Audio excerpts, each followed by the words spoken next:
अरे दादा हो दादा, सब जने खेते में जरई गाड़त बाणे। हई पतोहिया या के जकुन बैठ के उठलाली लगावतिया।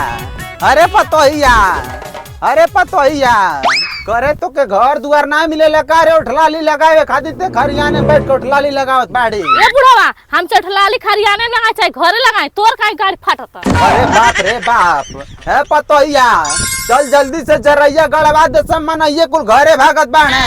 अरे बुढ़वा, चाहे कुल घरे भागे चाहे बुढ़िया के लेके भागे, हम नहीं जाब जरई गाड़े। हम आइल बने उठलाली लगावे, हम उठलाली लगावे दे। ए पतोहिया, अगर आज खेतवा में धनवा गड़ाई नहीं ने तो हेलठिया तो कहता ना मार मारब, तो सब उठलिया लगावल छूट जाई।